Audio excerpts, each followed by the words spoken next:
पुढचा प्रश्न गणेश कल्याण कस्तुरेचा आहे. कोण आहे गणेश? अरे मित्रा, तुझा प्रश्न मला फार आवडला, कारण माझ्या डोक्यात फार वेळची घंटी वाजत होती. त्यांनी असं विचारलं आहे आणि मी त्याच्या जागी असतो तर मला हा विचार आलाच असता की माझा मित्र आहे, माझा क्लासमेट आहे प्रसादजी, त्यालाही 2 शर्ट मलाही 2 पॅन्ट, कुठं समान भिकारचोट सुरुवात करायची. त्याच्यापेक्षा तुमच्यासारखा एखादा ऑलरेडी इंडस्ट्रियलिस्ट आहे त्याचा काही पार्टनर व्हायचा मला चान्स असू शकतो का, किंवा कसं असेल? Rather than 2-3 new people starting together, can there be any chance? I think या ज्याने विचारलं, नाव मी विसरलो, गणेशच्या मनामध्ये एंटरप्रिनरशिपचं स्पिरिट ऑलरेडी आहे. ह्याच्यासाठी की सध्याचं जे स्टार्टअप आणि ते कल्चर इकोसिस्टीम तयार होती आहे त्याच्यामध्ये तुम्हाला व्हेंचर कॅपिटलिस्ट ऑलरेडी अवेलेबल आहे. म्हणजे मी असेल, शिरीष असेल, किंवा आता इथे येणारे बरेच असतील, कदाचित नंतरच्या सेशनमध्ये राम सर सांगतील की तुमची आयडिया स्ट्रॉंग असेल तर तुम्हाला तुमच्यातनंच पार्टनर शोधायची कदाचित गरज पडणार नाही. म्हणून ओयो किंवा ओला याच्यामध्ये रतन टाटाजींसारखे सुद्धा पार्टनर होतात. मग प्रसाद कोकिळ आणि शिरीष खंडारे तर उत्सुकच असणार ना नवीन आयडियामध्ये. आम्हालाही आता नवीन टेक्नॉलॉजीमध्ये, नवीन आयडियामध्ये जर कोणी चांगली स्ट्रॉंग आयडिया घेऊन आली तर आम्हालाही पार्टनर बनायला आवडेलच, अशी परिस्थिती सगळ्यांची आहे. त्याच्यामुळे अशी पार्टनरशिप असू शकते का? नक्की असू शकते. उलट that is future of the country.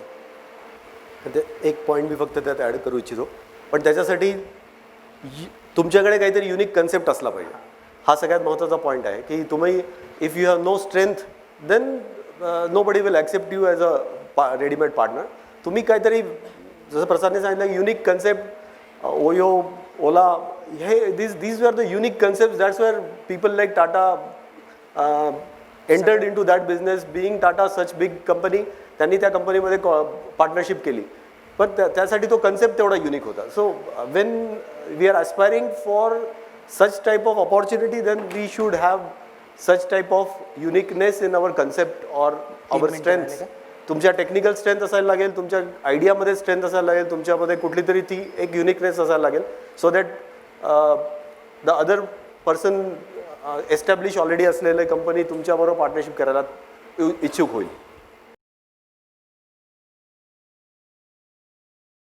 पार्टनरशिपचा पहिला मंत्र जर काही असेल तर दोघांच्या रिलेशनशिपमध्ये दोघं मिळून 3ऱ्या 4थ्या 5व्याशी इगो आला तर कदाचित बिझनेसला कधी फायदा पण होतो, कधी नुकसान पण होतं. पण परस्परांमधला इगो आला की नुकसानच होतं. तर तो इगो पहिले आम्ही दोघांनी ठरवलं की आपण पहिले बाजूला टाकून द्यायचा.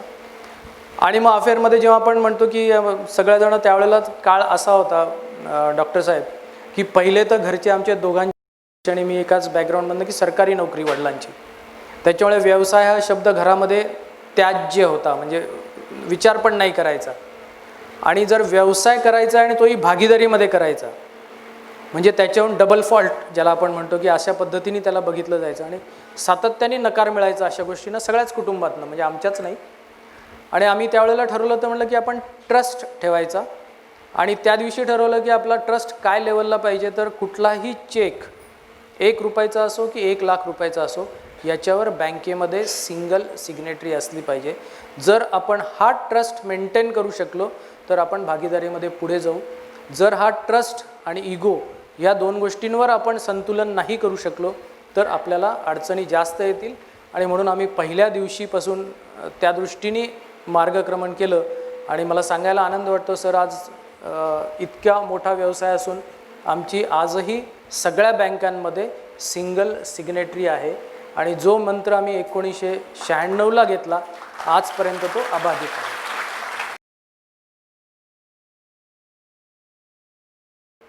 ज्यावेळी आपण बिझनेसमध्ये शिरतो, आजच्या काळात तरी ही फार मोठी गरज आहे. आज जर आपण प्रत्येक गोष्ट बघितली तर एकट्याने कुठली गोष्ट करणं ही अतिशय अवघड आहे. आपण एकट्याने करतो म्हटल्यानंतर लिमिटेशन्स पण आहेत.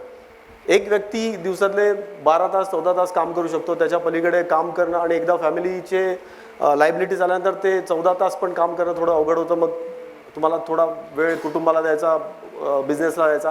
या सगळ्यामध्ये it is always easy to divide the work and do it together so that we can go more stronger and more longer. तुम्हाला म्हणजे हे डिसाईड करणं आवश्यक आहे की आपल्याला किती दूर जायचं आहे. आपल्याला लॉंग टर्म गोल आणि दूरचा प्रवास करायचा असेल तर सोबत असणं आवश्यक आहे. हा महत्त्वाचा भाग आहे. ती सोबत कधी घ्यायची हा आपण प्रवासाच्या मध्ये पण ठरवू शकतो, सुरुवातीला पण ठरवू शकतो. आणि जो आपल्याला प्रवासात भेटणारा जो पार्टनर आहे तो आपल्याला पटला त्या मोमेंटला पण आपण जॉईन होऊ शकतो. फॅमिली बिझनेसमध्ये त्या प्रश्नातला तिसरा पार्ट म्हणजे फॅमिली बिझनेसमध्ये जॉईन व्हायला पाहिजे का. फॅमिली मेंबर्स जर तुमचे ऑलरेडी त्याच्यामध्ये इन्वॉल्ड असतील तर they are like your partners. म्हणजे मी जसं म्हटलं की partnership is a extended family. Similarly your family also is a partnership. म्हणजे कुटुंबामध्ये पण पार्टनर असलेले खूपसे उदाहरणं आहेत की भाऊ भाऊ पण पार्टनर असतातच. आणि चुलत भाऊ असतो किंवा दुसरा मामे भाऊ असतो, कोणी आपल्या कुटुंबातले व्यक्ती आपले पार्टनर बनू शकतात. तर जर गरज असेल तर बाहेरचा पार्टनर होऊ शकतो. कुटुंबातला पार्टनर हा सगळ्यात चांगला, कारण शेवटी वेल्थ ही कुटुंबातच डिस्ट्रीब्यूट होत असते आणि ते it is more easy to understand than outside partner.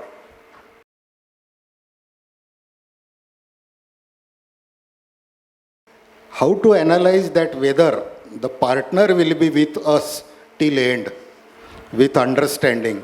At least I have not found a solution in my life. I want to ask Prasad. Sir difficult question आहे. It is 100% depend on the understanding of both. If we tell its life partner, it is also equally applicable for business partner. To know, मुझे हम जब बोलते थे कि भैया partner ढूंढोगे तो क्या क्या ढूंढना चाहिए. अगर लाइफ पार्टनर ढूंढते हैं तो पहले तो देखते हैं कि दिखने में ढंग का चाहिए. और बहुत ज़्यादा आजकल की बात बच्चों से बात करेंगे तो मुझे मेरा स्पेस मिलेगा, ये एश्योरेंस मिलने वाला पार्टनर चाहिए. तो same is applicable for the partner. इसका डायरेक्ट आंसर नहीं दूंगा, लेकिन मैंने कैसे ढूंढा. तो मैंने पहले ढूंढा कि जो मेरा बेस्ट स्ट्रेंथ है वैसा मैं पार्टनर नहीं ढूंढूंगा. जो मेरा शायद वीक सेक्शन हो सकता है या जिसमें मेरी कॉम्प्लीमेंट्री स्ट्रेंथ कम पड़ने वाली है, उस कॉम्प्लीमेंट का मैं पार्टनर ढूंढूंगा. और वो साथ देगा क्या नहीं देगा, इसके लिए बहुत सिंपल टेस्ट था. देगा तो बहुत अच्छा, नहीं देगा तो क्या बिगड़ा, तीसरा पार्टनर ढूंढेंगे.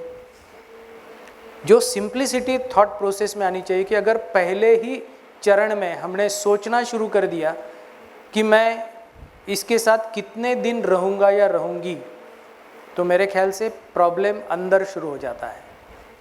वो बाहर आने के लिए टाइम लग सकता है, लेकिन प्रॉब्लम अंदर उस दिन से या उस विचार से ही शुरू हो जाता है. अगर ये सोचा कि अरे यार ये पार्टनर बन सकता है, बहुत बढ़िया, अंडरस्टैंडिंग अच्छी है, हाँ कितने साल से जानता हूँ, 10 साल से जानता हूँ, उसका प्लस माइनस मालूम है, उसकी फैमिली बैकग्राउंड मालूम है, अगर नुकसान होता है तो वो क्या बिहेव करेगा मालूम है, अगर बहुत खुशी होती है तो क्या बिहेव करेगा मालूम है. मुझे नहीं लगता इससे ज़्यादा कुछ क्राइटेरिया लगाना चाहिए. एक क्राइटेरिया ज़रूर लगाना चाहिए कि अगर वो कॉम्प्रोमाइज़ कर सकता है तो मैं भी कॉम्प्रोमाइज़ कर सकता हूँ. अगर वो कभी एग्रेसिव हो सकता है तो मैं डिफेंस भी कर सकता हूँ या सबमिसिव भी रह सकता हूँ. और मैं अगर कभी एग्रेसिव हो सकता हूँ तो वो भी सबमिसिव हो सकता है. इतने अगर छोटे जिसको हम लिटमस टेस्ट बोलते हैं, ऐसे अगर इससे अगर जांच पड़ताल कर ले तो मुझे नहीं लगता कि ये क्वेश्चन डिसीजन लेने में डिफ़िकल्ट होगा. लेकिन direct answer to this question is not possible by anyone, जैसे डॉक्टर साहब ने बोला है. कि how to deal with the fear that partner will quit with us and start his own company with our idea.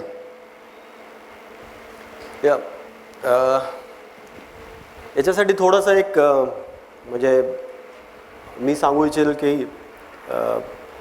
There has to be certain fix guidelines which everyone has to decide when partnership starting partnership with someone. Like एक financial discipline हा एक point त्यातला असतो की financial discipline means when we are in to partnership partners should have common interest, financial interest in the business, then only it survives. जर financial interest पार्टनरचे वेगवेगळे राहिले बिझनेसमध्ये तर तो बिझनेस ती पार्टनरशिप टिकण्याची possibility it reduces. So when we are talking of a partnership, equal partnership और person making a partnership or whatever it is, so the interest, financial interest should be very very clear and the guidelines should be very very clear. हा एक part झाला. दुसरं त्याच्यातून जसं म्हणजे ह्याचा simple example म्हणजे एक बिझनेस होतोय, त्यातून एक पार्टनर महिन्याला से फॉर एक्झाम्पल 20,000 विड्रॉ करतोय प्रॉफिट किंवा सॅलरी किंवा खर्चासाठी, दुसरा पार्टनर 50,000 करतोय किंवा एक जण मनाला येईल तेवढं करतोय. तर this type of arrangement is not going to work. This starts creating somewhere fear in mind की अरे म्हणजे आता माझे पैसे मी कमवतोय किंवा बिझनेसमध्ये पैसे जमतात आणि एक जण जास्त विड्रॉ करतोय, या टाईपमध्ये तो एक मनामध्ये फिअर क्रिएट व्हायला सुरुवात होते. दुसरा महत्त्वाचा part, in my opinion, the most important thing to make the partnership successful is the partners should not have any other financial interest other than this business as far as possible. म्हणजे of the same type, म्हणजे से मी प्रसाद हा या बिझनेसमध्ये, पण प्रसादचा land डिलिंगचा काही separate activity that may be acceptable to his partner, पण प्रसादनी स्वतःची एक प्लास्टिकची कंपनी कुठे उघडली तर definitely it creates a issue in the partner's mind. And why not, म्हणजे it is a simple thing की आपण एक सोबत ॲक्टिव्हिटी सुरू केली, त्याच्यानंतर जे काय आपल्याला त्याच्यामधली ॲक्टिव्हिटीच्या रिलेटेड, त्या ॲक्टिव्हिटीच्या रिलेटेड इंटरेस्ट आहे ते त्याच ॲक्टिव्हिटीमध्ये असावे, हा एक साहजिक असणारा अपेक्षा आहे पार्टनर्सची. So it has to be followed, this particular discipline has to be followed, that interest should be common. And when interest remain common in the same business, so profit and loss everything becomes common. माझा interest दुसरीकडे दुसऱ्या काही गोष्टीत करण्याचा नाही, तर मी जे काय करेल ते याच बिझनेससाठी करेल, मॅक्झिमम एफर्ट्स मी याच बिझनेसला ग्रो करण्यासाठी करेल. मी माझं स्वतःचं पॅरलली करण्याचा काही विचार करणार नाही. आणि त्यातून मग हा जो प्रश्न आहे की fear of having partner, why, how, whether my partner will start doing something of his own, taking the knowledge from this particular business, that will go away if we follow this particular discipline. I think मलाही त्याच अनुषंगाने शिरीषनी खूप sophisticated शब्दात सांगितलं. मी 2च वाक्यात सरळ सांगेल की जर पार्टनरशिप असेल तर त्याची पहिली डिसिप्लिन आहे की तो कॉमन बिझनेस असावा आणि त्याच्या बाहेर त्या पार्टनरशिपनी कुठल्याही बिझनेसमध्ये वेगवेगळ्या पद्धतीने काम करू नये. ज्याचा अफेअरपासून सुरू झाल्यामुळे डॉक्टरांची लिंक मी तशीच जोडतो की बिझनेस हा संसारासारखा असावा नवरा बायकोंच्या, त्याच्यामधनं एक्स्ट्रा मॅरिटल रिलेशनशिप्स एस्टॅब्लिश होऊ नये, नाहीतर बिझनेस नक्की कोलॅप्स होणार.